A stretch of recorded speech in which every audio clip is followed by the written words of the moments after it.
warahmatullahi wabarakatuh. Halo pemirsa, bertemu kembali dengan saya Kartika Sari Liliana dalam podcast seri ke-6 Pusat Pengembangan Sumber Daya Manusia Kementerian Dalam Negeri Regional Yogyakarta.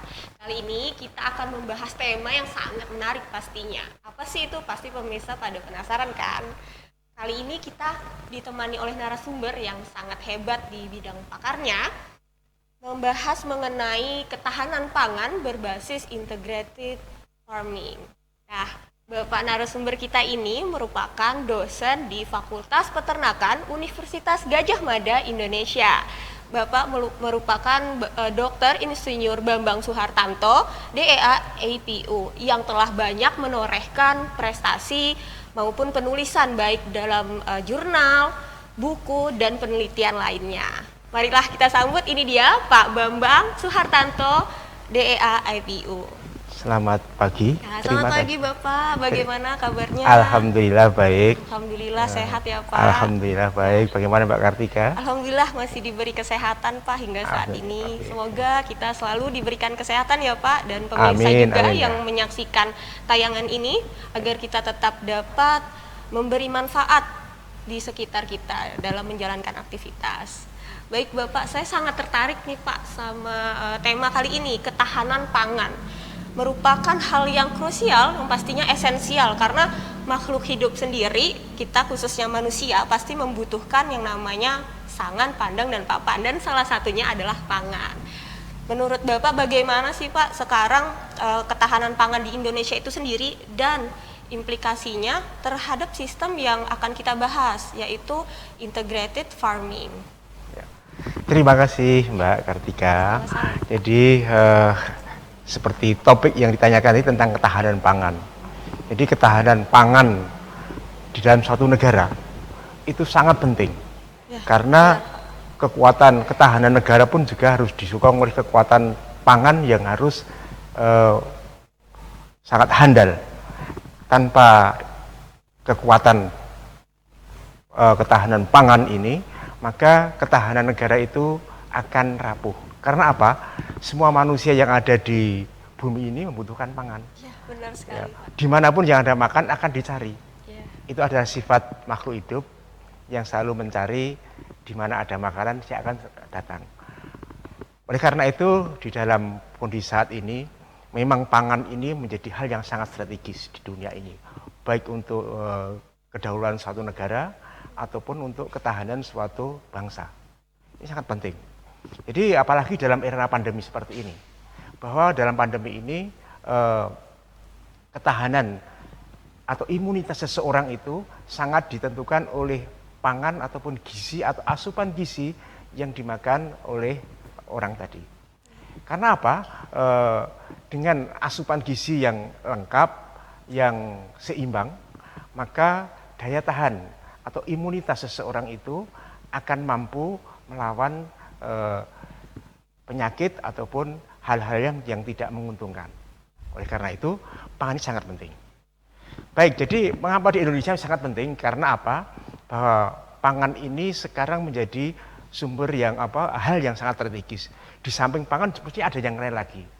Sekarang yang menjadi masalah di dunia ini adalah masalah pangan, masalah energi, masalah air bersih, dan udara yang bersih. Nah, ini semuanya itu berhubungan dengan tata ruang. Kita tahu bersama bahwa jumlah penduduk di dunia itu meningkat sangat cepat. Pada tahun di tahun 60 itu jumlahnya baru 3 miliar. Tapi di tahun 2022 ini sudah 7,9 miliar, hampir 8 miliar. Lebih 2 kali lipat pertama penduduk ini.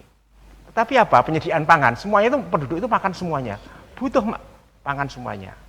Nah, kebutuhan itu ditopang dari budidaya yang ada di bumi ini, baik di darat ataupun di laut, atau mungkin juga di tempat-tempat lain yang bisa memproduksi pangan tadi. Jadi kalau kita melihat bersama bahwa yang di Indonesia saja, kita sebagai contoh di Indonesia, negara kita sangat luas. Jadi luas Indonesia itu kalau kita melihat bersama luasnya itu sekitar daratan ada 1,9 juta kilometer persegi. Sedangkan lautannya itu ada 8, juta kilometer persegi. Sedangkan jumlah penduduknya, kalau kita mulai tahun 2010, jumlah penduduk Indonesia itu hanya 237 juta. Tapi dari tahun meningkat. Jadi kepadatan artinya dalam setiap kilometer itu ada 124 orang. Tetapi pada tahun 2022 ini jumlah penduduk Indonesia ini sudah mencapai 279 juta. Atau dengan kata lain bahwa setiap kilometer penduduk itu ada 146 orang. Dari 124 menjadi 146. Ada peningkatan 22 orang per kilometer persegi. Artinya apa? Ada peningkatan tadi, maka orang tadi butuh, dikatakan tadi, papan, kemudian pangan, dan juga untuk apa? Pakan, paman, dan sandang, mutu sandang itu, semuanya itu diperlukan.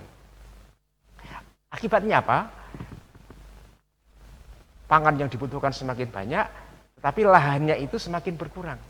Karena digunakan untuk papan tadi itu, untuk usaha, untuk menghasilkan industri, untuk jalan dan sebagainya, untuk perumahan. Dengan jumlah penduduk yang semakin meningkat ya Jumlah pastinya Pak, semakin sehingga meningkat, kepadatan di wilayah Indonesia sendiri semakin meningkat seperti itu ya. Iya, oleh karena itu pada akhir hari ini maka budidaya untuk menghasilkan pangan itu bukan dari daratan saja, tapi juga mengeksploitasi lautan juga. Iya. Atau bahkan kalau kita melihat pesawat di laut yang paling dalam pun ada budidaya, misalnya ada budidaya ikan-ikan tertentu yang seperti itu. Jadi dengan apa? Dengan adanya jumlah kebutuhan yang meningkat ini, maka kemudian di dunia ada namanya pada tahun 60-an itu ada revolusi hijau. Oh, revolusi hijau. Ya, revolusi hijau adalah tujuannya itu meningkatkan produksi pangan. Revolusi pangan dengan istilahnya dengan intensifikasi pertanian, dengan menggunakan intensifikasi pertanian. Dengan intensifikasi pertanian ini, maka diharapkan dalam satu lahan yang sama akan dihasilkan pangan yang lebih banyak, seperti itu. Maka pada saat itu tahun 60 dengan intensitas pertanian tadi, revolusi tadi adalah dengan, kalau di Indonesia terkenal dengan namanya Pancausaha Tani. Ya, atau mungkin juga ada Sabta Usaha Tani, yaitu menggunakan misalnya diantaranya penggunaan bibit yang bagus, kemudian menggunakan sistem pengolahan tanah yang bagus, hama penyakit yang bagus, kemudian juga pengairan yang bagus dan pemupukan yang bagus. Kemudian ditambah yang kedua lagi yang Sabta tadi, yaitu adalah pengolahan hasil dan juga pemasaran atau distribusi. Nah, distribusi ini. Dengan adanya tadi itu, maka kita melihat bersama pada tahun 60-an kita bangsa Indonesia juga sudah mulai kalau nggak salah Pak Harto pada waktu itu pernah mendapatkan penghargaan bahwa Indonesia sudah swasembada pangan, seperti itu ya. Dengan adanya swasembada pangan tadi itu, maka ternyata ini belum selesai. Karena apa? Ternyata dengan revolusi hijau tadi itu, ternyata ada hal yang belum berhasil. Yang belum berhasil adalah tentang keberlanjutan. Karena apa? Sustainable ya Pak ya, terhadap program revolusi hijau tadi. Iya, jadi karena apa? Penggunaan bibit unggul tadi itu, ternyata bibit unggul tadi itu bibit unggul yang dia itu rakus tentang unsur hara. Dia rentan terhadap penyakit. Oleh karena itu, maka digunakan penggunaan pupuk yang berlebihan, terutama pupuk buatan, atau juga penggunaan pestisida yang juga berlebihan. Yang berlebihan tadi itu mengakibatkan kerusakan lingkungan yang dalam waktu yang panjang akan terakumulasi. Misalnya aja, kalau kita melihat bersama dengan itu, maka kemudian residu pupuk, residu pestisida itu ada di lingkungan kita. Akibatnya apa? Akibatnya itu lingkungan kita menjadi rusak. Contohnya aja dengan tercemarnya air tanah oleh pupuk, kandungan nitrat yang meningkat. Kemudian dengan adanya pestisida jadi banyak biota yang mati. Misalnya aja kalau dulu di sawah itu banyak ditemukan belut, banyak ditemukan burung gelatik. Tapi dengan adanya residu pestisida tadi, maka banyak burung gelatik ataupun belut itu yang menghilang. Nah, juga demikian, karena penggunaan pupuk yang berlebihan, kemudian intensifikasi yang luar biasa, maka tanah itu kehilangan porositasnya. Tanah itu menjadi padat dan keras. Akibatnya apa? Akibatnya kalau dulu sawah itu bisa menyimpan air, kemudian dialirkan ke sumber mata air. Sekarang dengan sawah yang keras tadi itu, maka banyak mata air yang hilang. Nah, banyak mata air yang hilang. Artinya secara global bahwa dengan revolusi hijau tadi itu, sumber daya alam itu mengalami penurunan. Nah, oleh karena itu, dengan adanya keadaan yang penurunan ini, maka revolusi hijau tadi itu kemudian istilahnya dikoreksi. Masih perlu evaluasi dan perbaikan ya Pak ya, dengan begitu ya.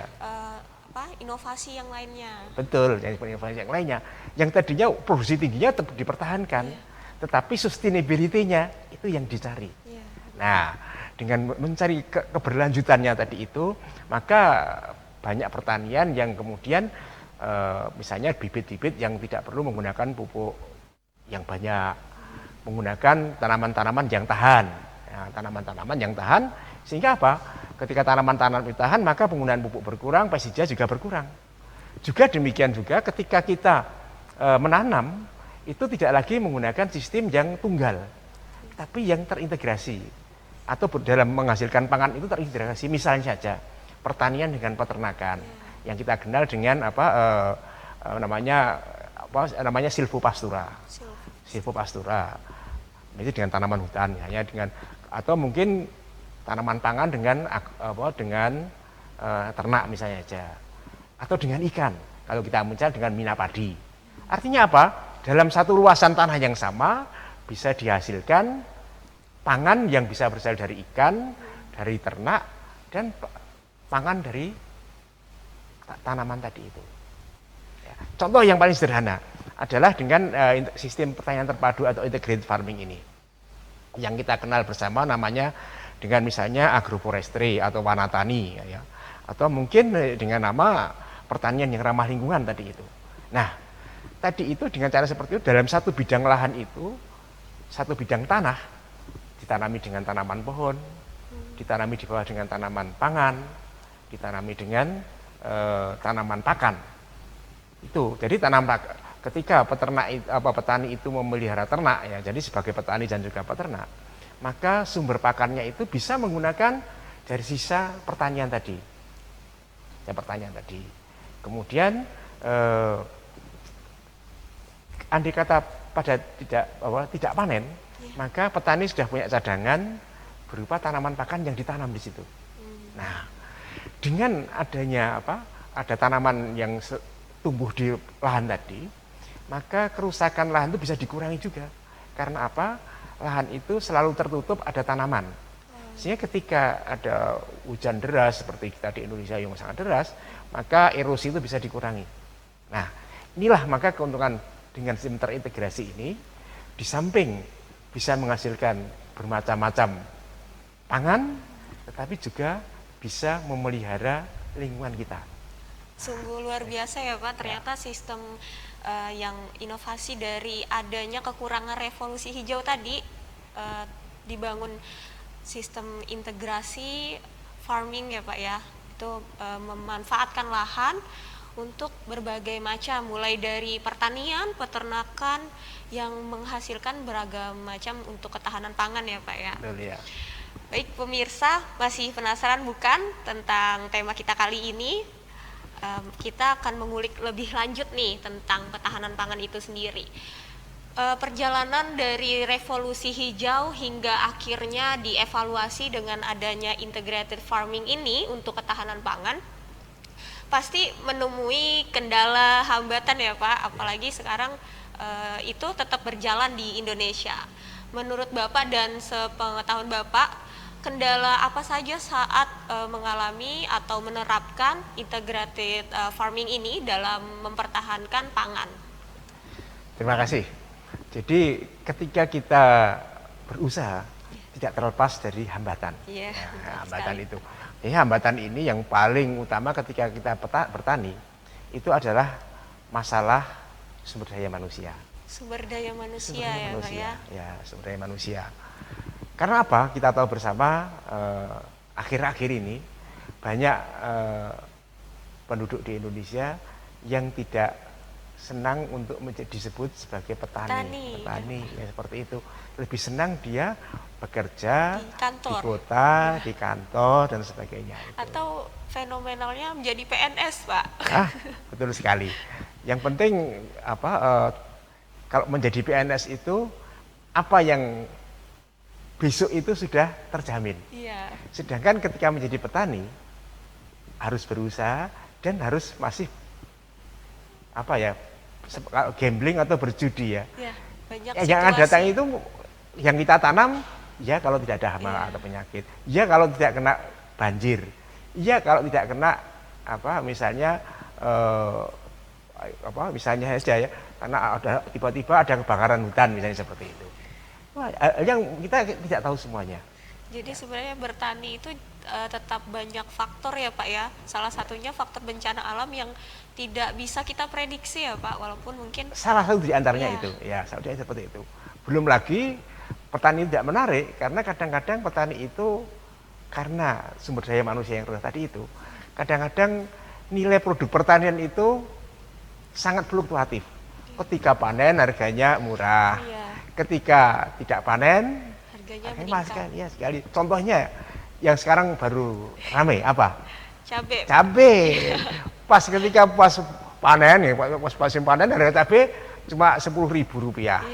Tetapi ketika musim hujan ini banyak cabai yang kalau istilahnya itu ditanam banyak yang busuk ya, maka produktifnya rendah. Maka harga cabai bisa 10 kali lipat. Nah, itu. Oleh karena bukan hanya cabai saja. Iya. Harga yang lain juga demikian, terutama sayuran, buah-buahan. Itulah produk pertanian. Maka yang teknologi yang di bidang pertanian ini perlu didukung atau dengan sumber daya yang mumpuni seperti itu. Di dalam teknologi budaya ini Indonesia, walaupun kita tahu bersama Indonesia itu adalah negara yang sangat kaya ya. Indonesia itu kaya betul. Dan kadang-kadang disebut dengan negara Indonesia itu adalah negara agraris. Artinya tulang punggungnya itu dari pertanian. Tetapi Indonesia itu di dalam ketahanan pangan saya katakan tadi itu masih kalah dengan negara-negara di Asia. Yang jelas kalah dengan kalau kita melihat bersama bahwa ketahanan pangan di Indonesia ini, kalau kita melihat yang paling tinggi itu misalnya Malaysia, ya Thailand, ya Vietnam. Baru Indonesia di ASEAN itu nomor 4 ketahanan pangan kita. Iya. Padahal kita sumber daya alamnya dari dulu terbilang kaya ya Pak. Ya, sampai Belanda dan sekutunya mencuri rempah-rempah juga ke kita ya Pak. Dari Indonesia, iya dari. Namun sekarang ketahanan pangan kita malah dikalahkan oleh negara-negara tetangga. Iya. Contohnya yang Vietnam itu dulu di bawah kita. Tapi karena sumber daya mereka kemudian tekun dan sebagainya, kemudian masyarakatnya juga masih senang bertani dan sebagainya. Sekarang Vietnam itu ada di atas kita. Nah, itu yang menjadi keprihatinan kita dari sumber ketahanan pangan kita di ini. Di samping itu bahwa mereka itu di dalam bertani memang didukung oleh sumber daya manusia yang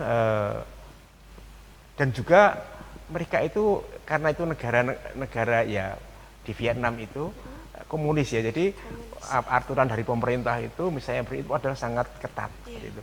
Sedangkan di Indonesia kan bebas, demokrasi seperti itu. Lebih ke menghargai HAM ya Pak, demokrasi berpendapat. Ya. Jadi artinya bahwa misalnya anjuran dari pemerintah atau ahli itu betul-betul dikerjakan. Tapi kalau di Indonesia kan sekarang eranya era demokrasi seperti itu.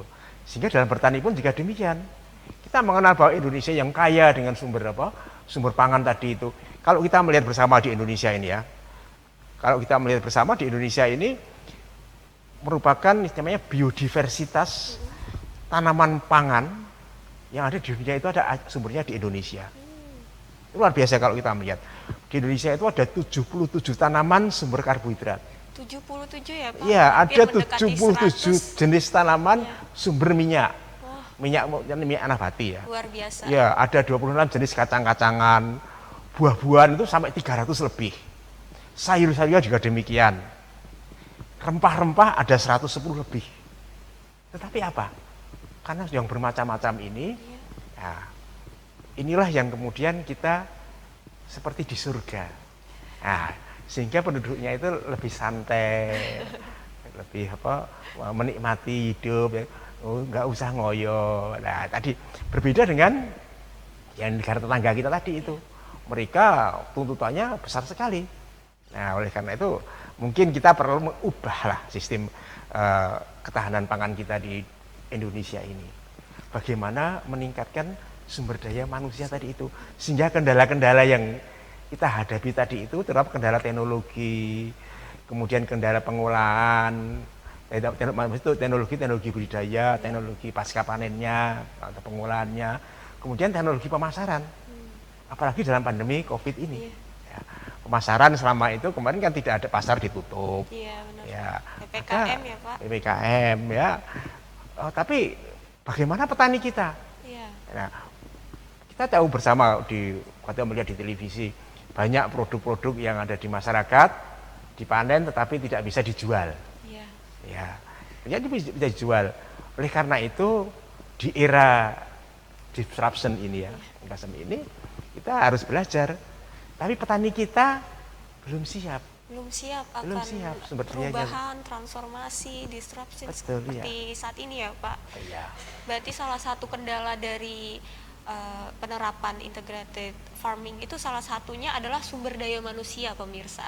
Dan sumber daya manusia itu berimplikasi kepada hambatan-hambatan lainnya ya Pak, seperti pengelolaan teknologinya sendiri, kemudian proses marketingnya atau pemasarannya. Ya. Apalagi sekarang di era transformasi digital, kebanyakan kaum milenial nih Pak seperti saya lebih senang melihat HP, membandingkan antara satu harga dengan harga lainnya. Bahkan sekarang sudah banyak muncul ide-ide dari pebisnis ataupun pengusaha mengenai penjualan hasil peternakan maupun pertanian, termasuk buah-buahan, sayur dan sebagainya melalui e-commerce. Kita bisa lihat sendiri karena mungkin kita di era sekarang lebih suka yang instan dan memudahkan seperti itu ya Pak. Ya, betul ya. Baik, jadi memang itu petani itu dalam menghasilkan kita yang kaya tadi itu, kemudian produk kita yang sangat banyak macamnya, itu perlu didukung. Iya. Perlu didukung oleh teknologi tadi itu, sekalian teknologi budidaya. Teknologi budidaya sih tidak begitu banyak. Tapi kemudian yang kedua ini teknologi pengolahan hasil atau pasca panen. Jadi ketika kita menanam padi, hasilnya jangan dijual kepada tengkulak dalam bentuk gabah. Ya. Atau kalau petani itu kepemilikan lahannya cuma sedikit, kita bisa berkumpul dalam usaha bersama, misalnya membentuk koperasi bersama, menjadi kelompok petani bersama. Karena apa? Kalau sendiri-sendiri tidak bisa. Yang untung siapa? Yang untung para tengkulak. Iya. Karena tengkulak itu akan membeli dari petani yang satu, dia tidak modal apa-apa, tidak punya lahan. Itu dia hanya setelah dibeli, kemudian dia digrading, jadi diklasifikasikan, kemudian sedikit diolah, akan hasil kemudian dikemas. Dan itulah margin yang paling tinggi itu di situ, bukan di tingkat produksi. Nah, oleh karena apa? Pedagangnya semakin kaya, patnya sama saja. Yang penting kan petanian bisa bertani, bisa hidup dengan keluarganya dan sebagainya itu. Tapi pedagangnya semakin kaya. Nah, berarti proses yang sangat penting nih Pak untuk mendukung petani di Indonesia khususnya ya Pak, yang saya lihat dari tadi yang sudah Bapak paparkan, salah satunya adalah bagaimana proses pemasaran ya Pak ya. Berarti perlu mungkin untuk pemerintah khususnya di bagian bidang kementerian terkait ya Pak, terkait pangan, untuk meningkatkan SDM para petani dengan dengan ilmu terkait dengan pemasaran teknologi seperti itu ya Pak. Betul ya, seperti itu dia. Di samping saja ada yang kelupaan satu. Kendala saya di samping SDM tadi itu, kita di Indonesia ini memang ada satu kendala alam. Kendala Bukan alam, tapi kendala boleh atau mungkin rahmat juga boleh ya, seperti itu ya.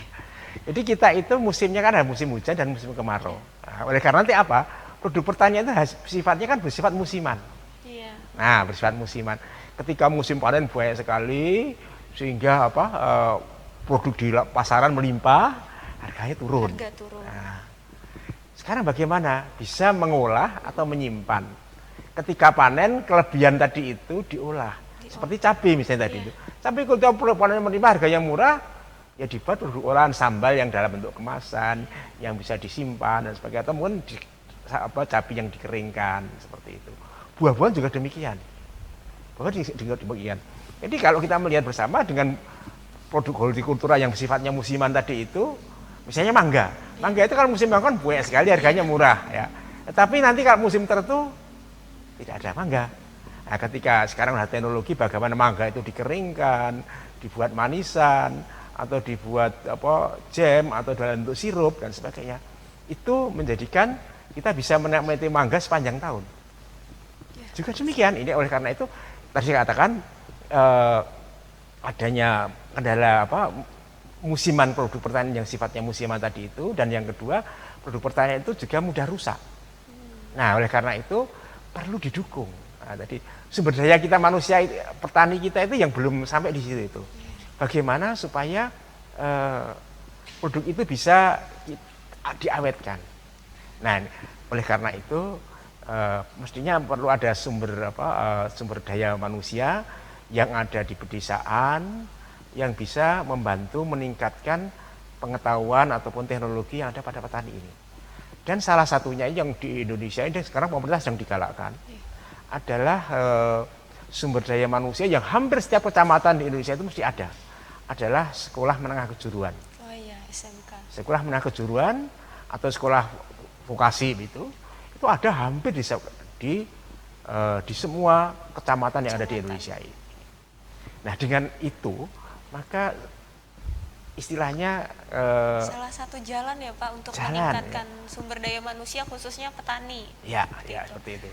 Iya, di samping itu memang pendidikan di SMK ini memang harus mengacu terhadap kondisi di sekitarnya. Ya. Misalnya daerah itu adalah daerah yang kaya atau produsen ikan yang banyak, mestinya SMK di sana yang berhubungan dengan bagaimana kelautan, bagaimana mengolah ikan dengan bagus. Sehingga dijualnya bukan hanya ikan mentah atau ikan yang tapi sudah misalnya dalam bentuk ikan yang dikaleng ya, atau mungkin produk-produk lain yang ikan yang lebih prestis seperti itu ya. Nah, seperti ada di salah satu punya teman saya Pak, pengolahan ikan di Bantul itu letaknya. Kebetulan kemarin sempat menawarkan untuk pelatihan seperti itu. Mungkin di sisi fungsinya sangat bermanfaat, namun ada beberapa orang yang ingin mengikuti, namun kendala biaya seperti itu Pak. Mungkin ini salah satu juga perhatian mungkin ya Pak untuk pemerintah, mungkin sudah banyak mengeluarkan program, salah satunya untuk mengembangkan sumber daya manusia khususnya petani atau peternak seperti itu untuk tetap mempertahankan ketahanan pangan itu sendiri ya Pak.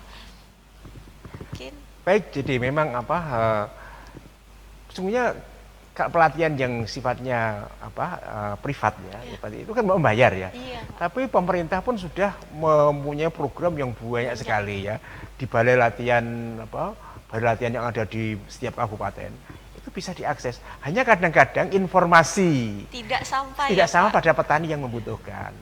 Apalagi mungkin masih banyak petani yang belum terlalu melek informasi teknologi ya Pak, masih konvensional seperti itu. Ya, seperti itu. Ya, artinya baru sekarang kan banyak informasi itu langsung disampaikan lewat media sosial atau menggunakan media-media yang lain ya seperti itu. Yang penting lagi bahwa yang di dalam pendidikan sumber daya tadi, dengan pendidikan yang ada di sekolah menengah kejuruan tadi itu kadang-kadang memang di bidang pertanian itu tidak menarik. Anak-anak muda sekarang itu tidak suka di bidang pertanian, itu yang padahal pertanian itu sumber ketahanan. Ya kalau perang ya di perang mungkin dengan senjata. Iya. Tapi coba kalau perang bawa senjata, kalau nggak makan, Lemes ya Pak. nembak aja ya? Nggak bisa. Nggak bisa. Artinya kan harusnya dia itu sana karena karena kelaparan tangannya bergetar. Nah seperti itu. Atau harus berjalan pada suatu tempat yang jauh, tidak kuat lagi untuk mengusir musuhnya, nggak bisa. Oleh karena tentara itu juga akan menjadi kuat, akan menjadi tangguh kalau pangan atau asupan gizinya juga harus yang bergizi, yang tercukupi. Nah, kembali lagi pada yang mahasiswa SMK itu sekarang lebih suka ya, mereka itu pada teknologi otomotif. Iya benar Pak. Kemudian kultur yang menggunakan komputer jaringan, seperti itu. Berbau IT ya Pak. Ya berbau itu yang sekarang sekarang sedang menjadi tren seperti itu. Istilahnya sekarang baru istilahnya baru viral. Baru ya. Itu misalnya ada yang pinter membuat alat motor atau kemudian dimodifikasi. Tapi itu semuanya sesungguhnya bisa mendukung dalam kemajuan pertanian. Misalnya aja dalam otomotif bisa mendukung teknologi pengolahan hasil pertanian. Dari mesin-mesin tadi itu bisa justru yang di sini bagaimana menggunakan mesin itu mengolah hasil pertanian menjadi hasil pertanian yang lebih bagus. Kemudian dengan tadi itu teknologi informasi, bagaimana memasarkan yang tadi e-commerce ya. Sekarang dengan online semuanya ya. Tidak perlu kita punya showroom yang besar. Di rumah pun kalau itu sudah dikenal di dalam dunia maya, orang akan datang memesan produk kita. Nah itulah bagaimana kita bisa mensinergiskan antara petani dengan tadi itu sumber manusia yang masih muda tadi itu yang potensial. Sehingga dengan sinergi tadi itu kita bisa menghasilkan sesuatu yang nilainya cukup tinggi, bisa dipasarkan dengan baik. Nah, apalagi bisa diolah menjadi produk-produk yang lebih bagus. Iya, produk kita itu kadang-kadang tidak bisa menikmati, petani kita tidak menikmati jerih payahnya. Contohnya aja kopi.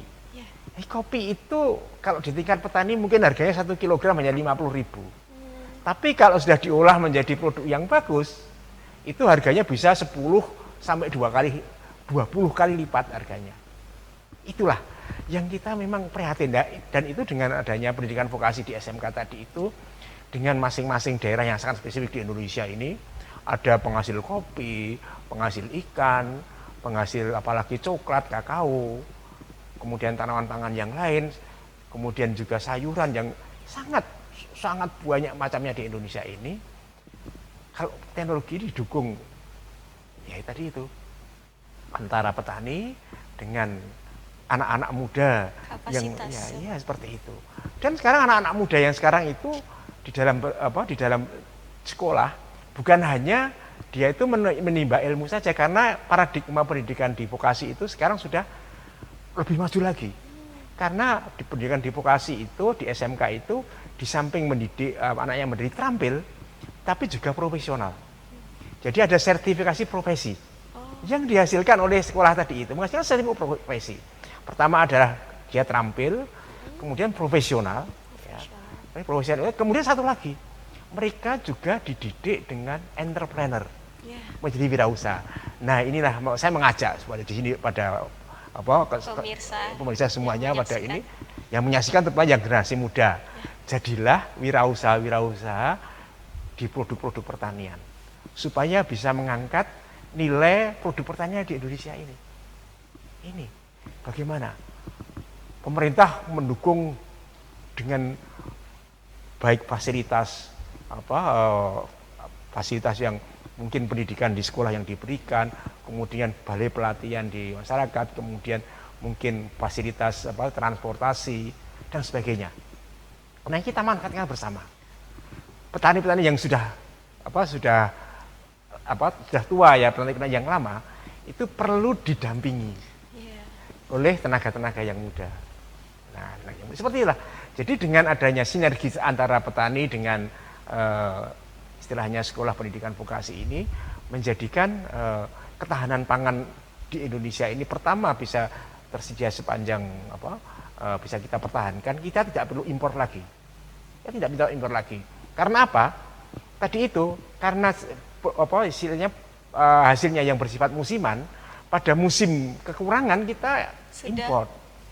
Impor Indonesia itu kita tahu bersama kalau kita melihat data yang ada di Kementerian Perdagangan ya, Kementerian Perdagangan. Jadi kita itu walaupun produksi berasnya kita baik, kita masih mengimpor beras. Kita masih mengimpor beras. Kemudian gula juga masih mengimpor karena apa? Itu tadi yang sifatnya musiman dan kita belum bisa mengelola dengan bagus. Ketika jumlahnya banyak kita belum bisa menyimpan dengan bagus.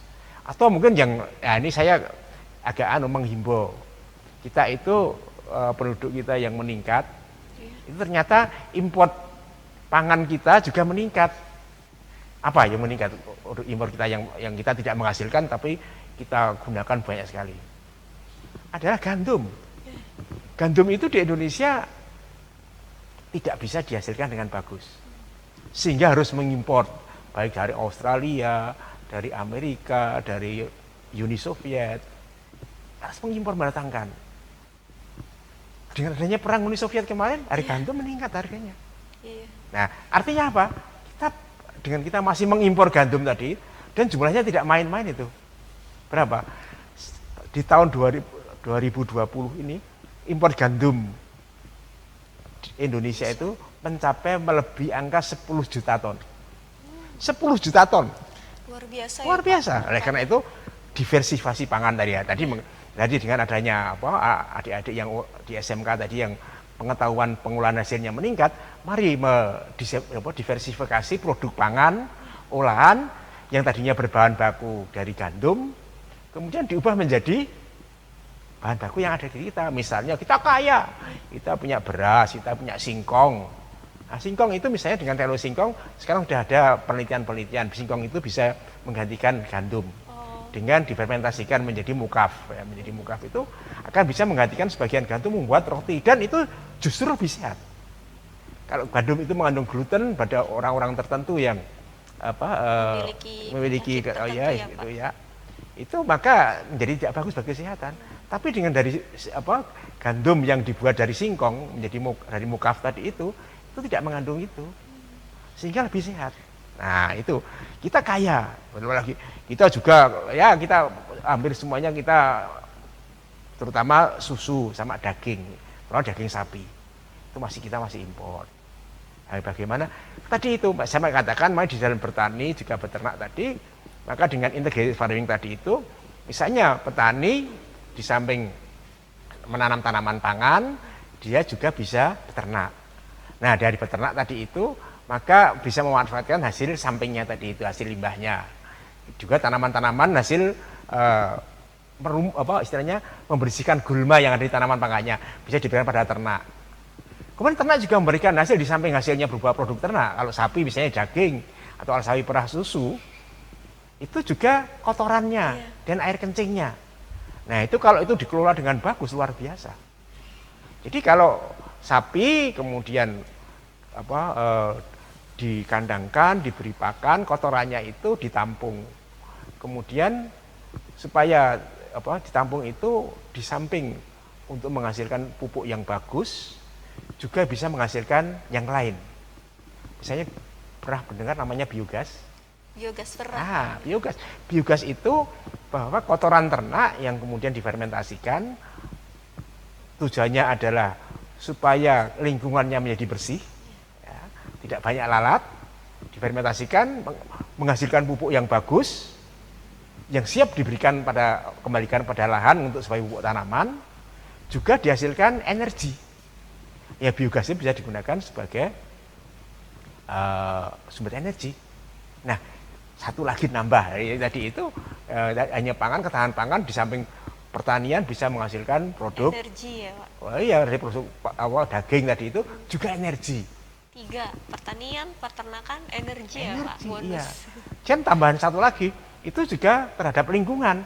Karena yang tadinya banyak lalat, bau, dengan sapinya itu dibuatkan apa istilahnya digester biogas atau namanya reaktor, itu kan sama dengan kalau pada kita itu toiletnya sapi.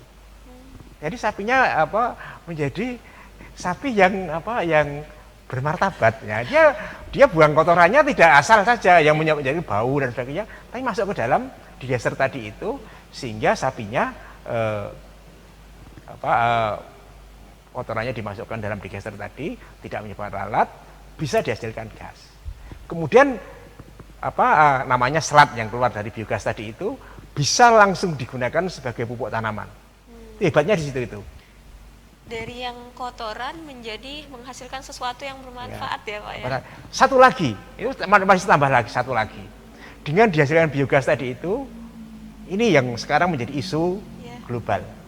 Adalah ketika fermentasi tadi itu kemudian dimasukkan dalam biogas, maka gas metan yang timbul itu ditampung digunakan menghasilkan energi biogas tadi itu. Dengan tidak ada gas metan yang keluar ke atmosfer atau ke udara, maka pemanasan global atau global warming itu menjadi bisa dikurangi. Berarti tambah satu lagi, energi sekarang pada ekosistem, pada lingkungan. Luar biasa kan? Luar biasa pemirsa, ternyata dari inisiasi ketahanan pangan itu sendiri berimplikasi pada banyak hal ya Pak. Betul, pertanian, peternakan, energi maupun lingkungan itu sendiri. Ya, lingkungan. Nah, mungkin pertanyaan terakhir Pak, dalam mempertahankan ketahanan pangan ini Pak, sebenarnya bagaimana sebenarnya strategi dari pemerintah itu sendiri, kemudian implikasinya terhadap tadi sistem integrated farming itu di era yang saat ini yang transformasinya begitu cepat Pak. Betul, ya. Betul, jadi untuk mengatasi hal ini yang paling penting adalah kelembagaan. Kelembagaan ini paling penting. Jadi petani itu kalau kerja sendiri-sendiri, ya ada kelompok dan sebagainya itu, ya tadi itu kerja sendiri-sendiri. Kemudian kalau ada masalah dipecahkan sendiri. Ya. Tapi dengan adanya kelembagaan, ada kelompok petani. Nah kelompok petani ini kalau ada masalah bisa dipecahkan bersama. Di samping itu juga ketika ada berkumpul sekelompok petani, maka kemudian produk yang dihasilkan bisa diakumulasikan. Transfer teknologi juga bisa langsung diaplikasikan. Pendampingan tadi oleh siswa-siswa SMK ataupun lulusan SMK yang profesor tadi itu bisa lebih bagus. Kemudian tidak bersaing dengan tengkulak. Nah, ini yang kemudian yang kehilangan pangsa pasar adalah justru tengkulak itu. Tengkulak akan kehilangan lahan untuk seperti itu. Itu adalah kelembagaan. Dengan lembaga tadi itu juga pemerintah bisa memantau. Ketika memasarkan pun hasilnya itu bisa tadi itu bisa didampingi oleh pemerintah tadi. Misalnya yang paling sederhana. Jadi Indonesia itu untuk ternak ayam itu masih mengimpor jagung pada musim-musim tertentu. Karena produksi jagung yang ada di Indonesia itu jumlahnya belum memenuhi dan sifatnya fluktuatif. Dan yang ketiga, kualitas jagung yang diproduksi itu kualitasnya yang sampai di pabrik itu tidak bagus. Itu bukan karena memang tidak bisa memproduksi, bukan, tetapi karena ketidaktahuan petani. Kemudian ada standar-standar khusus yang harus dipenuhi ketika produk itu bisa sampai ke perusahaan pakan tadi itu. Misalnya aja, jadi ada pedagang pengumpul yang membeli jagung di petani, kemudian diolah, kemudian baru dimasukkan ke perusahaan industri pakan, misalnya jagung itu, dengan harga yang lebih bagus. Yang kaya ya pedang seperti itu. Nah, misalnya ada kata kelembagaan, ada kelompok petani jagung. Bagaimana bisa didampingi? Mungkin pemerintah bisa melalui dinas terkait, melalui pemerintah daerah, atau sekarang yang lebih terkenal lagi di Desa itu namanya, desa itu punyanya BUMDes, Iya, BUMDes. Badan Usaha Milik Desa. Desa. Badan Usaha Milik Desa itu punya sumber daya yang cukup bagus ya. Punya lahan, biasanya punya tanah, kemudian juga punya, sekarang dari pemerintah kan ada dana desa dan sebagainya. Nah itu bisa digunakan bersama untuk membentuk koperasi dengan kelompok tadi itu yang bisa mengolah jagung tadi, misalnya istilahnya tadi jagung, bisa juga padi ya padi. Misalnya kalau padi ya misalnya penggilingan padi. Kalau jagung dengan adanya oven, jadi jagung itu adalah kendalanya itu ketika dipanen kadar airnya masih belum memenuhi syarat. Itu ketika disimpan dalam waktu beberapa lama akan terjadi tumbuhnya jamur. Nah jamur itu apalagi kalau jamur itu jamur yang meracun ya, namanya aflatoksin ya. Yang meracun itu, maka itu akan dihindari oleh perusahaan dan itu nilainya, harganya itu menjadi turun. Nah, tapi dengan sedikit teknologi, sedikit saja, hanya mengeringkan, nambah peringan, kemudian ketika membersihkan dari kotoran itu, maka jagung yang kadar airnya dan kemudian kotorannya rendah, kemudian yang istilahnya kadar airnya sudah bagus tadi itu, bisa langsung dikirim melalui ke perusahaan, langsung tidak usah melalui tengkulak. Nah, harga yang diperoleh akan menjadi lebih bagus dan itu bisa difasilitasi oleh Badan Usaha Milik Desa. Itu yang paling sederhana. Misalnya zaman juga misalnya produk padi, jangan dijual ke tengkulak. Bersama-sama dengan kelompok desa punya unit rice mill, kemudian mengolah padi, kemudian dikemas. Apalagi kalau daerah tertentu, misalnya padinya itu karena di daerah yang bagus airnya menjadi padi organik, kualitasnya kualitas yang premium. Itu luar biasa, harganya akan lebih bagus lagi. Misalnya ya kalau misalnya padi dari beras dari Cianjur misalnya seperti ini. Nah itu kan sangat spesifik. Kalau misalnya dari ada daerah-daerah tertentu yang mempunyai yang sangat spesifik, misalnya produk-produk pertanian itu kopi, misalnya kopi itu misalnya dari Aceh seperti itu. Itu kan kekayaan kita yang tidak ternilai dan orang lain atau bukan petani artinya orang lain itu yang menikmati hasilnya. Maka oleh karena itu kelembagaan ini sangat penting. Jadi dengan kelembagaan itu, maka ketika mau memasarkan pun dalam jumlahnya yang memadai, kemudian andai kata itu dijual menggunakan teknologi digital pun, menggunakan e-commerce ya, stoknya juga banyak. Ya. Kemudian juga karena itu bersama-sama, maka di dalam pasca panennya pun juga bisa dikelola dengan baik juga. Nah oleh karena itu memang ini sangat penting bahwa petani kita itu pendampingan teknologi, juga pendampingan tentang kelembagaan. Akhirnya itu ini yang bagus sekali. Dua hal itu ya. Dua hal itu. Sehingga dengan ada seperti itu maka petani itu pun dalam berusaha itu dengan ada kelembagaan bisa sudah menerapkan teknologi tertentu. Artinya apa? Jadi misalnya, anak-anak SMK itu yang dibekali dengan ilmu yang bagus, misalnya saja sudah tahu berhubungan dengan ramalan cuaca. Mana tahu kalau petani kita menggunakan sistem namanya Pranoto Mongso. Tapi sekarang dengan berubahnya iklim yang ada di dunia ini, maka kemudian yang berubah adalah bisa menggunakan jasa satelit cuaca. Nah itu bisa digunakan untuk memprediksi apakah musim hujan kita tahun depan itu akan basah atau kemudian akan kurang air dan sebagainya, sehingga ini akan menentukan tanaman apa yang mesti ditanam. Ya seperti itu. Jadi kapan sudah mulai tanam, ternyata ketika mau nanam tembakau atau nanam tanaman palawija ternyata hujannya masih banyak seperti saat ini. Pada bulan Juli masih hujan. Dan itu ketika kita mengakses satelit yang ada di yang punya Landsat dan sebagainya, itu bisa diketahui. Dan itu kalau petani dulu kan tidak bisa. Nah, tenaga dari anak-anak yang sudah pendidikan di sekolah itu bisa mengetahui semua itu. Nah, ini jadi memang pemerintah pun sekarang luar biasa membiayai SMK ini. Sekarang bahkan SMK itu bukan hanya menjadi tenaga pendamping pada petani, tapi juga menjadi wirausaha. Nah, ini wirausaha muda yang dalam bidang pertanian, dan yang produknya yang dihasilkan juga bermacam-macam.